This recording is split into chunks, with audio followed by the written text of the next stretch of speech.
envie de le faire, fais-le. Ça marche et ça marche pas, ça c'est la vie.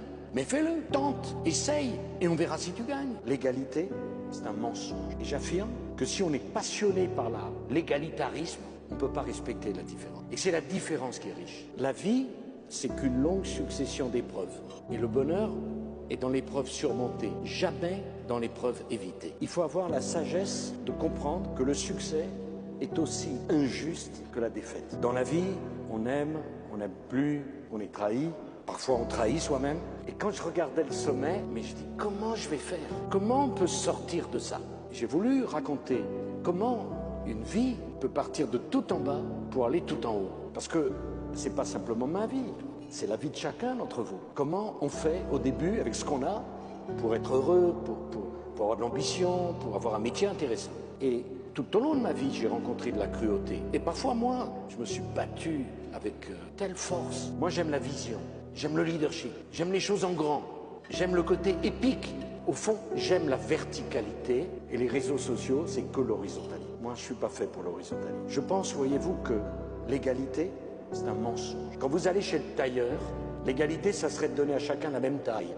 Je pense que c'est injuste. Moi, je suis pour la justice. Je ne suis pas pour l'égalité. Je pense que si on veut être juste, il faut accepter de s'affranchir de l'égalité. Il y a des grands, il y a des petits, il y a des chauves, il y a des chevelus, il y a des énergiques, il y a ceux qui n'ont pas d'énergie, il y a des gens qui ont le moral, il y en a d'autres qui ont des dépressions, ils n'y peuvent rien.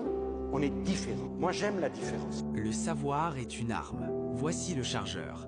Et vous verrez avec vos enfants la même éducation, le même sang et tant de différences. Quand c'est grand, quand c'est fort, quand c'est du leadership, j'aime ça. Les acteurs, ceux qui s'engageaient, ils avaient toujours plus de légitimité que ceux qui les regardaient s'engager et qui les critiquaient. La vie, c'est qu'une affaire de sentiments. Et parce que j'ai eu l'ambition d'être président de la République, parce que j'ai eu la chance d'être élu, il faudrait que j'ai pas de sentiments. Comme un glaçon, comme un iceberg, comme un pauvre type qu'on amène là et dit voilà, une machine a décidé.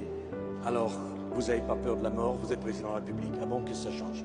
Vous n'avez pas peur de la maladie, vous êtes président de la République. Ah bon, qu'est-ce que ça change? Vous n'avez pas de chagrin personnel, vous êtes président de la République. Qu'est-ce que ça change? J'ai voulu dire que je n'ai jamais oublié que j'étais d'abord un être humain avant d'être un président de la République. Je vais vous faire une confidence bouleversante. Dans ma vie, j'ai vécu plus longtemps non président de la République que président de la République. Et parfois, j'ai l'impression qu'on me dise, j'ai commencé à respirer le jour où j'ai été élu, et on a éteint la lumière le jour où j'ai été battu. C'est pas ça la vie. Je pense que le plus important, et peut-être pour les jeunes et pour Sciences Po, c'est que la vie, ce n'est qu'une éternelle capacité à